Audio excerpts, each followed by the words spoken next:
రోజు గతంలో ఇయకపోతే ధర్నాలు ఉండేవి, ఇప్పుడు ఇస్తే ధర్నాలు చేస్తున్నారు. ఇది ఎక్కడ లాగా తయారైంది. మీరు ఒర్లినా పొర్లుడు దండాలు పెంచినా, మీరు ఎండ్రిని దాగి బాయిలో దుంకినా ఇవన్నీ భారతదేశంలో నోటిఫికేషన్ ఇవ్వద్దని ఉద్యమం చేసేది ఏకైక తెలంగాణ రాష్ట్రం అంటాడు రేవంత్ రెడ్డి. నువ్వు తప్పుదారి పడుతున్నావు రేవంత్ రెడ్డి గారు. మేము 5,000 వద్ద 5,000 కాదు 19 ఇవ్వని అంటున్నాం. మేము నువ్వేమంటున్నావు 5,000 ఇవ్వకూడదని ధర్నాలు చేస్తున్నావు. నువ్వు ఉల్టా మాట్లాడుతున్నావు. ఇది కాదు, మేము 5,000 కాదు 19 ఇవ్వలేసి మేము ఇవాళ ధర్నా చేస్తున్నాం. అదే మా ప్రత్యేక డిమాండ్.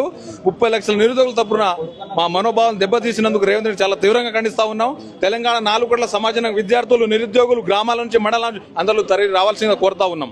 ధన్యవాదాలు. 30 లక్షల మంది నిరుద్యోగుల మనోభావాలను దెబ్బతీయడం జరిగింది. We strongly condemning. ఎందుకు తెలంగాణలో భారీ నోటిఫికేషన్ ఎస్ఐ కానిస్టేబుల్ నువ్వు 5,000 దేనికి వరకు ఇస్తావు? గత ప్రభుత్వంలో 3 రిక్రూట్మెంట్లు జరిగింది. దాదాపు 45,000 పై చిలుకు ఎస్ఐ కానిస్టేబుల్ నోటిఫికేషన్ ఇవ్వడం జరిగింది. నీకు తెలియదా? మరి అనవసరంగా జీవోలు తెచ్చి విద్యార్థుల జీవితాల నాశనం చేసుకుంటారు కదా. అసలు ఒక జీవో తెచ్చి ప్రభుత్వ సలహాదారులు ఏవైతే ఉన్నారో వాళ్ళని తీసేయాలి ఫస్ట్. ఎవరు అసలు రేవంత్ రెడ్డి గైడ్ ఇచ్చేది ఎవరు? ప్రభుత్వ సలహాదారులు ఫస్ట్ తీసేయాలి. 5,000 ఇస్తే జరిగితే తెలంగాణలో జరిగే తీవ్ర పరిణామాలను తెలుసుకోలేరా గవర్నమెంట్? నువ్వే చెప్పినావు కదా, విద్యార్థుల వల్ల నిరుద్యోగుల వల్ల జియో 46 విద్యార్థుల వల్ల ప్రభుత్వం ఏర్పడింది అన్నది కేవలం 4 జిల్లాల నుంచి. మరి నీకు తెలియదా? 5,000 ఇస్తే జరిగే తీవ్ర పరిణామం తెలియదు అంటున్నావు రేవంత్ రెడ్డికి.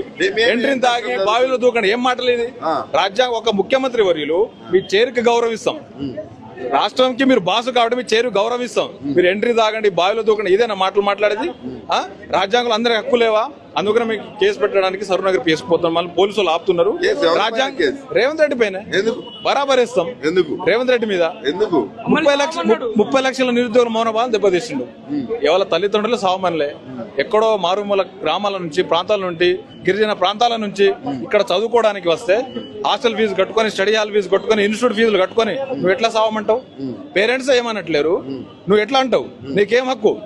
అందుకనే మాకు ఇవాళ హక్కు కల్పించాలని మేము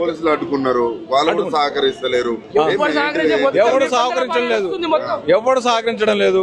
పోలీసు వాళ్ళు గవర్నమెంట్ చేతిలోనే. ఏ ప్రభుత్వం ఉంటే పోలీసులు గట్టే ఉంటారు, అది అందరికి తెలుసు. నువ్వు ఎందుకు సావమంటావు? రాజ్యాంగం అందరి హక్కు కల్పించలేదా? మాకు కూడా హక్కు ఉంది. 14వ ఆర్టికల్ ఏం చెప్తుంది? All are equal before law. చట్టం ముందు అందరు సమానులే. అందుకనే మేము కేసు చేయడానికి పోతున్నాం సార్. వేదిక అనేది మీ నిరుద్యోగులకు సంబంధం లేని వేదిక, అవునా కదా? దానిపైన మీ గురించి మాట్లాడి ఎంట్రీ తాగడం. శిల్పకళా వేదికలో రైతు బంధు ఇచ్చి అసలు మాకు సంబంధమే లేదు. నేను ఏమంటుండే 5,000 ఇచ్చినా కూడా ఇవ్వద్దని ధర్నాలు చేస్తుంటాం అంటుండు రేవంత్.